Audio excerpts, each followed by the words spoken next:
Bismillahirrahmanirrahim. Alhamdulillahirabbil alamin. Wa bihi nasta'in ala umuri dunya waddin. Wassalatu wassalamu ala asyrafil anbiya'i wal mursalin sayyidina Muhammadin wa ala alihi wa sahbihi ajma'in. الفاتحة بنية نفر انتفاع وتعلم وتعليم والاقتداء بالنبي المختار في السر والإجهار وبنة تناصر وتعاون وتعادل على الدين وإقامة شريعة سيد المرسلين وأن الله يرزقنا كمال النشاط والهمة والجد والاجتهاد في طلب علوم نافعة والعمل بها مع الإخلاص وطول العمر في طاعة الله وحسن الخاتمة عند الموت وإلى حضرة النبي سيدنا محمد صلى الله عليه وآله وسلم. الفاتحة. بسم الله الرحمن الرحيم. الحمد لله الرحمن الرحيم مالك يوم الدين إياك نعبد وإياك نستعين اهدنا الصراط المستقيم صراط الذين أنعمت عليهم غير المغضوب عليهم ولا. Bismillahirrahmanirrahim. Alhamdulillahirabbil alamin. Allahumma shalli wa sallim ala sayidina Muhammadin wa ala alihi wa sahbihi ajma'in. Allahumma rzuqna ya rabbi fahman nabiyyin, hifdzal mursalin wa ilhamal malaikatil muqarrabin fi afiyatin ya arhamar rahimin. Wa sallallahu ala sayidina Muhammadin wa ala alihi wa sahbihi wa sallam. Walhamdulillahirabbil alamin. Assalamualaikum warahmatullahi wabarakatuh. Muslimin dan muslimat dirahmati Allah. Alhamdulillah, kali ini kita akan berpindah kepada tajuk yang baru dalam pembahasan kita terhadap ilmu ulum Al-Quran, iaitu pembahasan berkenaan dengan ilmu-ilmu Al-Quran. Jadi pada kali ini kita akan mulakan topik pembahasan berkenaan dengan apa yang dinamakan sebagai nasikh dan juga mansukh. Dalam kitab saya Ulum Al-Quran tersebut boleh didapati pada muka surat yang ke-150. Muka surat yang ke-150, nasikh dan juga mansukh. Nah, apakah itu nasikh? Apakah itu mansukh? Nasikh bermaksud sesuatu yang memansuhkan, membatalkan, menghilangkan, menggantikan atau meminda. Jadi namanya nasikh. Maknanya dia itu pinda ataupun dia tu hapuskan. Mansukh pula bermaksud perkara yang dimansuhkan, dibatalkan, dihilangkan, digantikan atau dipindahkan. Jadi nasikh mesti ada kaitan dengan mansukh. Tidak ada mansukh melainkan ada nasikh. Tidak ada mansukh melainkan ada nasikh dan tidak ada nasikh melainkan ada mansukh. Jadi mesti ada ayat yang menghapuskan, dan ayat yang dihapuskan. Atau perkara yang menghapuskan dan perkara yang dihapuskan. Nah, dalam konteks ulum Al-Quran, nasikh merupakan perintah dari syarak, iaitu daripada Allah Subhanahu Wa Taala yang mengangkat hukum atau dan ayat yang telah ditetapkan syarak sebelum itu. Manakala mansukh pula adalah hukum atau dan ayat yang telah diangkat. Nah, ada 4 perkara di sini. Pertama, nasikh. Nasikh adalah perintah daripada Allah Subhanahu Wa Taala. Sama ada perintah ni berbentuk ayat Al-Quran ataupun berbentuk perintah daripada Allah kepada Rasulullah SAW, maka Rasulullah SAW beritahu dalam hadisnya. Dan perintah daripada Allah ini untuk apa? Untuk pertama, menghapuskan hukum ayat Al-Quran yang telah diturunkan sebelum itu. Maknanya ayat sebelum ini diturunkan mengandungi hukum. Maka Allah perintahkan hapus hukum tu. Tak payah amalkan lagi hukum tersebut. Tapi ayatnya masih dibaca lagi. Ayat dibaca, ayat tidak dihapuskan. Cuma hukum jangan amalkan. Ataupun dimansuhkan ayat dan hukum sekali. Maknanya ayat itu dan kandungannya diangkat oleh Allah Subhanahu Wa Taala. Jadi ayat itu tak wujud lagi dalam Al-Quran dan hukumnya pun tidak wujud dalam Al-Quran. Kadang-kadang ayatnya ayatnya tak wujud tetapi hukumnya wujud, masih kekal. Nanti kita akan lihat kepada jenis-jenis nasikh dan mansukh. Okey. Jadi itu 2 tentang nasikh. Dan 2 tentang mansukh pula ialah apa? Mansukh adalah pertama, sama ada hukum yang dimansuhkan atau dibuang oleh Allah Subhanahu Wa Taala. Jadi hukum tu dah ada pada ayat sebelumnya. Tapi kemudian Allah SWT kata tak payah lagi amalkan hukum ni. Jadi hukum tu dimansuhkan. Tapi ayatnya masih lagi dibaca. Ataupun mansuh tersebut itu adalah mansuh dia punya ayat dan juga hukum sekali. Ataupun ayat saja yang dibuang tapi hukumnya dikekalkan. Yang ini empat pembahasan dalam nasikh dan mansuh. Nah, seterusnya Al-Quran ini diturunkan sedikit demi sedikit kepada Rasulullah SAW. Antara hikmahnya adalah agar manusia dapat melaksanakan hukum yang diturunkan, terutama apabila hukum tersebut asalnya berat untuk dilaksanakan. Sebagai contoh, hukum meminum arak. Jadi hukum minum arak ini, kita tahu hukumnya adalah haram. Tetapi manusia ni dah terbiasa dengan minum arak. Kita lihat mana-mana manusia ini minum arak kecuali orang Islam saja, dan mungkin ada beberapa orang yang memang tak nak minum arak. Tapi dari sudut agama, kita lihat agama Islam saja yang melarang meminum arak. Agama lain tak kisah minum arak ke tak minum arak ke, tak ada masalah kat situ. Jadi manusia ini dah daripada dulu sampai sekarang akan datang terbiasa dah minum arak. Nah, kalaulah Allah SWT turunkan hukum itu sekaligus, maknanya jangan minum arak, dia akan menjadikan kesukaran dan kesusahan kepada para sahabat radhiyallahu jami'an yang terbiasa minum arak. Mereka daripada kecil minum arak, daripada mak bapak mereka minum arak, turun temurun minuman adalah minum arak. Tiba-tiba don't drink, jangan minum. Kalau kabut susah. Badan yang adjust, kita lihat bagaimana orang yang dah ketagih arak, kalau nak buang dia ketagihan tu mengambil masa yang lama dan perit. Kerana ketagihan tu menyebabkan otaknya tu dah terbiasa dengan benda tersebut. Maka Allah SWT menghapuskan hukum ataupun menetapkan hukum minum arak ni haram ini secara sedikit demi sedikit. Sedikit demi sedikit menyukarkan dan menyempitkan peluang minum arak, sehinggakanlah manusia itu dah terbiasa dengan kurangnya minum arak. Maka apabila akhirnya Allah SWT perintahkan jangan minum arak, maka manusia dah, para sahabat dah boleh tinggalkan tanpa banyak kesusahan.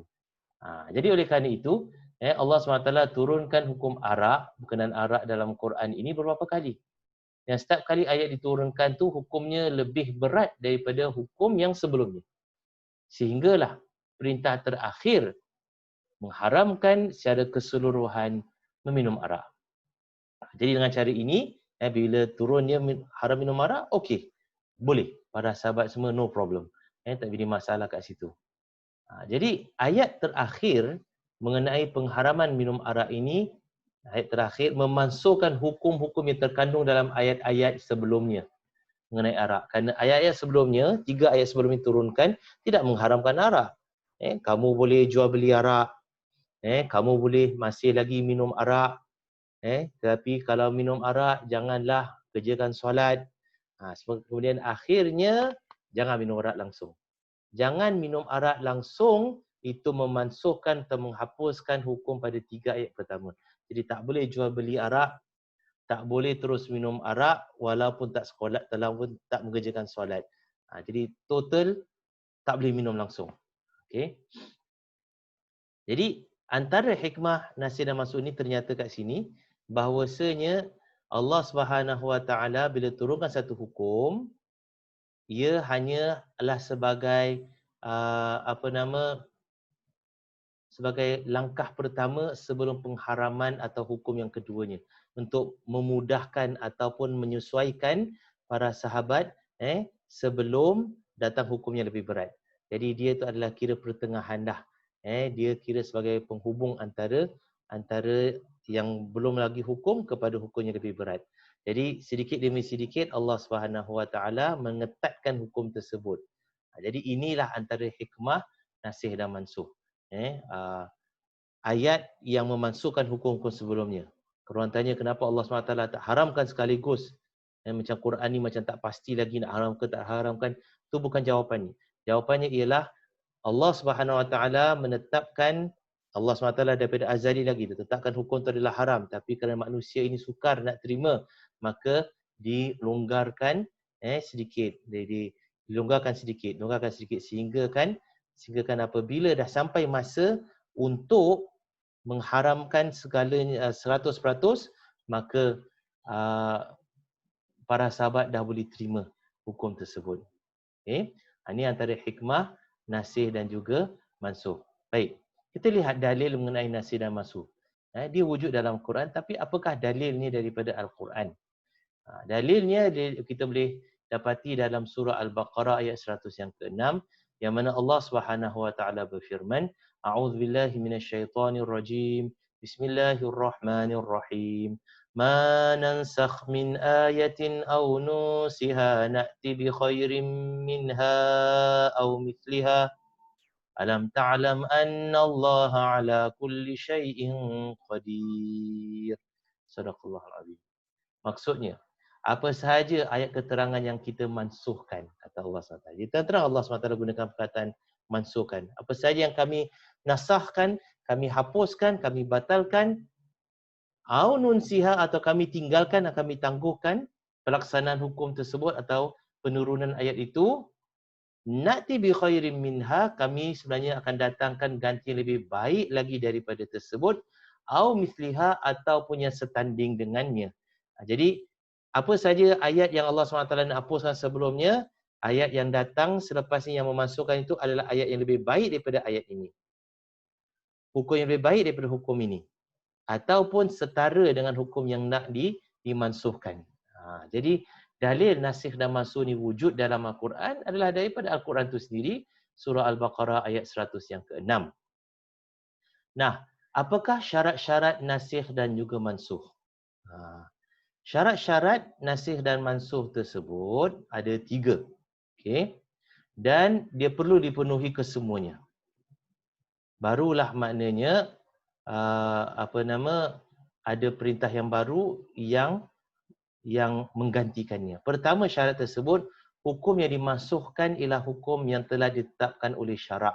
Maknanya ditetapkan oleh Al-Quran ataupun ditetapkan dalam hadis Rasulullah SAW. Ditetapkan oleh Allah atau ditetapkan oleh Rasulullah SAW dan sudah pasti atas perintah Allah Subhanahu Wa Taala.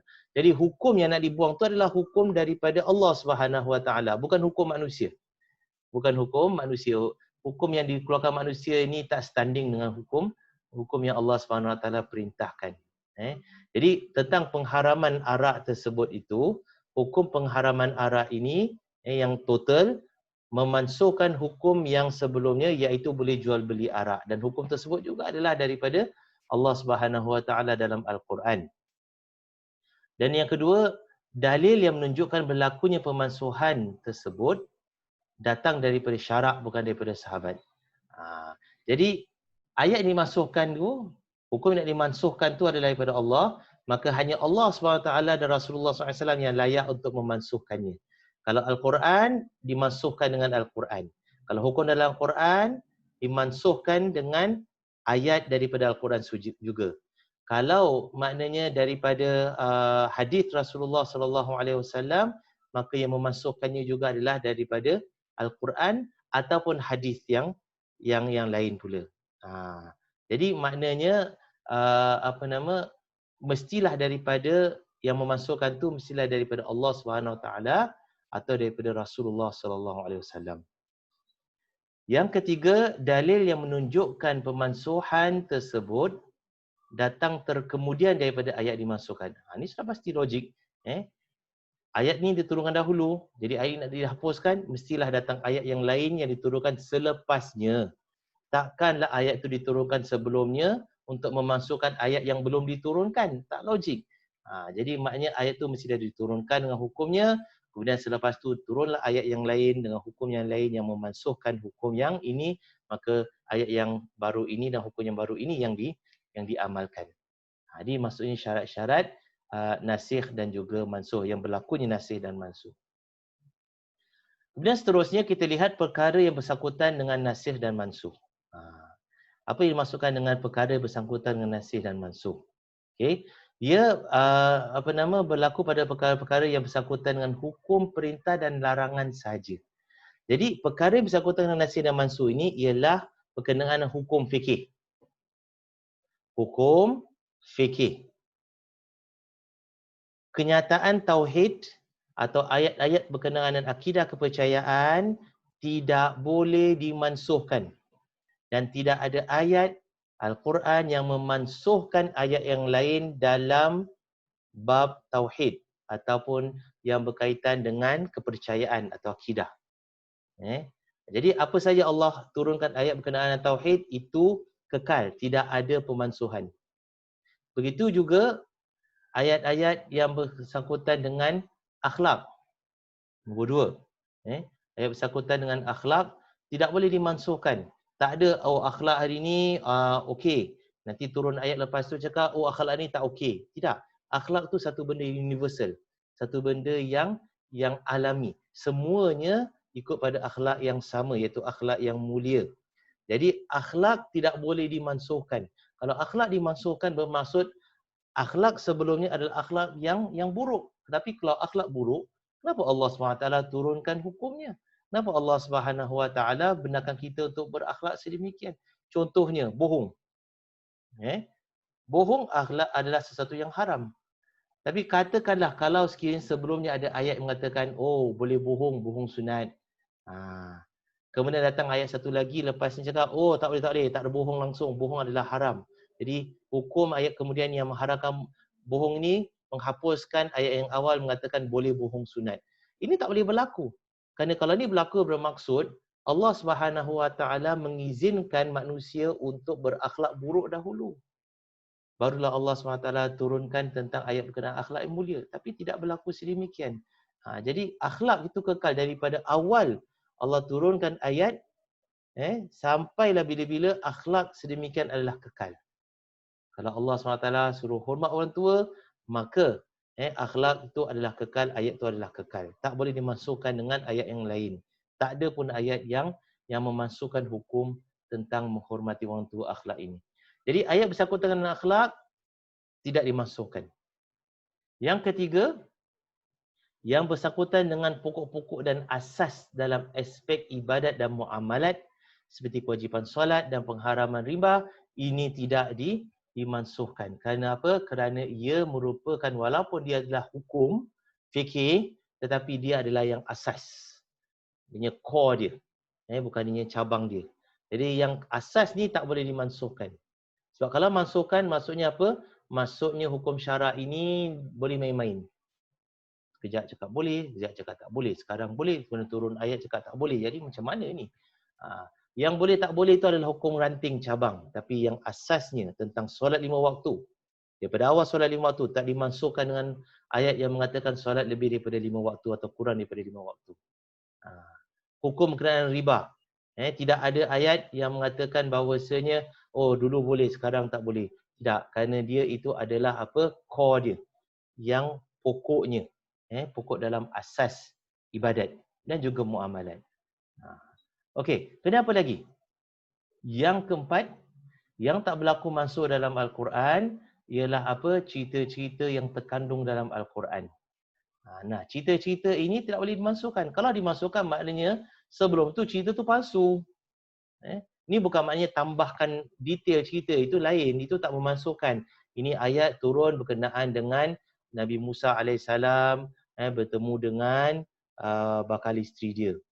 Kemudian ayat lain turunkan berkenaan dengan Nabi Musa AS itu berbicara dengan bapa kepada isteri dia. Adakah ayat itu memasukkan ayat ini? Tidak, dia pelengkap kepada cerita tersebut.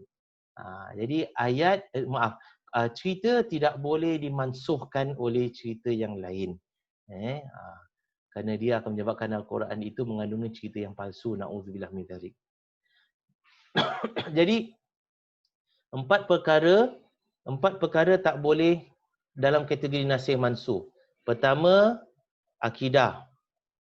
Kedua, berkenaan dengan pokok hukum syarak dan muamalat. Ketiga, berkenaan dengan akhlak, tak boleh dimansuhkan. Dan yang keempat, berkenaan dengan cerita, juga tak boleh dimansuhkan. Jadi yang boleh dimansuhkan ialah berkenaan hukum-hukum fikih yang cabang. Hukum-hukum syarak yang cabang, bukan yang dasar hukum tersebut. Baik. Kita pindah kepada seterusnya pembahasan berkenaan dengan jenis-jenis nasikh dan mansukh. Okey. Nasikh dan mansukh ini ada berbagai jenis. Para ulama mengkumpulkannya kepada 4 jenis. Dan ini adalah pengumpulan yang logik lah. Yang logik. 4 jenis nasikh dan mansukh. Pertama, kategori pertama atau jenis pertama ialah Al-Quran memansuhkan Al-Quran. Al-Quran memansuhkan Al-Quran. Ini boleh. Jenis ini disepakati oleh semua ulama dan terdapat banyak contoh untuk jenis ini di mana Allah Subhanahu Wa Taala menurunkan ayat Al-Quran yang memasukkan hukum ayat sebelumnya. Contohnya tentang minum arak yang tadi kita dah bahaskan awal-awal sekali.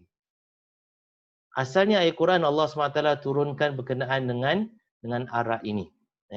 Arak ini kata Allah SWT dalam surah Naml, surah An-Nahl, bahawasanya kamu mendapat rezeki yang baik daripada arak tersebut. Maksudnya kamu jual beli arak, no problem. Kamu sebenarnya dapat rezeki yang baik. Kemudian Allah SWT turunkan berkenaan dengan arak ni mudaratnya. Wa ithmuhuma akbaru min naf'ihima. Dan keburukan arak juga berkenaan dengan arak ini dia mudarat dia lebih daripada manfaat dia. Jadi kamu tetap boleh, tak ada pengharaman total, kamu tetap boleh maknanya minum arak, jual beli arak, tapi ingatlah mudaratnya lebih daripada manfaatnya. Maka ayat ini memasukkan ayat surah An-Nahl yang mengatakan arak ni adalah sumber rezeki yang baik untuk kamu. Dia hukum ranting. Jadi dia masukkan ayat Quran, memasukkan ayat Quran yang lain dari sudut hukum. Bacaannya tetap kekal. Dan Allah turunkan lagi.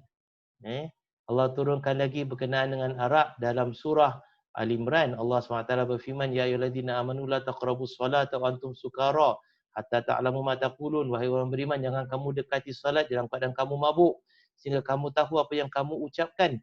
Jadi ayat ini memansuhkan berkenaan dengan ayat yang sebelumnya, iaitu boleh jual beli arak. Tetap boleh minum, tapi kalau nak solat jangan minum. Dan orang Islam ini solatnya kerap, 1 hari 5 kali. Jadi bila tempoh dia nak minum? Kalau nak minum lepas maghrib, nak solat isyak ni. Kalau nak minum selepas asar, nak solat maghrib. Kalau nak minum selepas zuhur, nak ada solat asar. Jadi mungkin boleh minum selepas maghrib, selepas isyak, ataupun selepas subuh. Tempoh yang lama. Tapi waktu lain tak boleh minum. Jadi Allah kecilkan skopnya. Jadi ayat itu memasukkan ayat yang mengatakan bahawasanya boleh jual beli arak. Kemudian ayat terakhir, Ya ayyuhallazina amanu innamal khamru wal maisiru wal ansabu wal azlamu rijzum min amali syaitan. Fajtanibuh la'allakum tuflihun. Dalam surah Al-Maidah. Dalam surah Al-An'am. Allah SWT berfirman apa? Wahai orang-orang yang beriman, sesungguhnya arak tersebut dan juga perjudian dan merenung nasib, ini semua adalah perbuatan syaitan. Fajtanibu, maka tinggalkanlah. La'allakum tuflihun, mudah-mudahan kamu ni berjaya. Jadi Allah Subhanahu Wa Taala turunkan ayat ini, dia adalah memansuhkan semua ayat sebelumnya berkenaan dengan arak. Jadi maknanya ayat terakhir ini ayat yang dipakai, yang digunakan iaitu pengharaman arak secara total. Okay? Jadi ayat Al-Quran boleh memasukkan ayat Quran yang lain. Ini kategori yang disetujui oleh semua ulama. Sebab Allah SWT yang menetapkan hukum syarak dan Allah SWT sendiri yang memansuhkan hukum syarak tersebut. Nah, jenis yang kedua ialah hadis memasukkan Al-Quran. Hadis memasukkan Al-Quran. Bukan memasukkan ayat, tidak. Hadis memasukkan hukum Al-Quran. Kerana hadis adalah daripada Allah SWT. Ilham daripada Allah SWT kepada Rasulullah SAW. Tapi keluar daripada mulut Rasulullah SAW dengan susunan ayat daripada Rasulullah SAW dan perkataan daripada Rasulullah SAW. Tapi ideanya daripada Allah SWT. Allah yang ilhamkan kepada Rasulullah SAW untuk berkata sedemikian. Jadi hadis juga boleh memasukkan ayat Al-Quran atau hukum dalam ayat Al-Quran, tetapi ia terbagi kepada 2 kategori. Okay. Nah, pertama sekali, hadis tersebut jenis hadis ahad. Kalau dia tu jenis hadis ahad, iaitu hadis yang disampaikan dari perawi kepada perawi selepasnya, namun bilangan perawi pada setiap tahap tidak sampai pada tahap mutawatir, jumhur ulama menolak kemungkinan hadis kategori ini dapat memasukkan ayat Al-Quran kerana ayat Al-Quran disampaikan secara mutawatir. Maksudnya apa? Maksudnya ialah kalau ia tu jenis hadis ahad, dan hadis ahad ni apa? Daripada perkataan wahid. Iaitu perawi yang menyampaikan hadis ni daripada Rasulullah SAW adalah seorang pada setiap peringkat. Jadi Rasulullah SAW menyampaikan hadis didengar oleh seorang sahabat. Sahabat A sebagai contoh. A sampaikan kepada B sahaja. B sampai kepada C saja, C sampai kepada D saja, D sampai kepada E saja. Jadi setiap peringkat periwayatan tersebut satu saja perawi di setiap peringkat. Ini namakan sebagai hadis ahad. Lawannya adalah hadis mutawatir. Hadis mutawatir adalah hadis yang disampaikan oleh golongan besar sahabat yang dengar daripada Rasulullah SAW kemudian sampaikan kepada golongan yang besar daripada kalangan tabi'in. Kemudian tabi'in dapat ilmu tersebut, mereka itu ada anak murid yang ramai dan mereka sebarkan lagi kepada anak murid mereka daripada kalangan tabi'in. Jadi ini namakan hadis mutawatir. Nah, bezanya ialah hadis ahad orang boleh pertikaikan. Orang kata, oh ni sanadnya tak berapa kuat. Walaupun sahabat lain, walaupun ulama kata sanad dia kuat, tapi dia kata pada saya tak kuat lah sebab saya ada ilmu ke apa. Terpulang. Maknanya dia boleh, maknanya orang itu ada hak untuk tidak ikut hadis ahad. Dia ada hak. Kalau dia tak percaya yang hadis tu benar-benar daripada Rasulullah SAW. Kalau dia percaya hadis ahad ni benar-benar daripada Rasulullah SAW, dia wajib beramal dengannya. Tetapi mutawatir, suka tak suka, percaya tak percaya, kita kena ikut. Sebab apa? Sebab hadis mutawatir kita percaya ia benar-benar daripada Rasulullah SAW. Kenapa dia benar-benar daripada Rasulullah SAW? Kerana mustahil segolongan besar manusia bersetuju untuk mendusta atau penukar salah satu fakta pada fakta yang lain. Impossible, mustahil.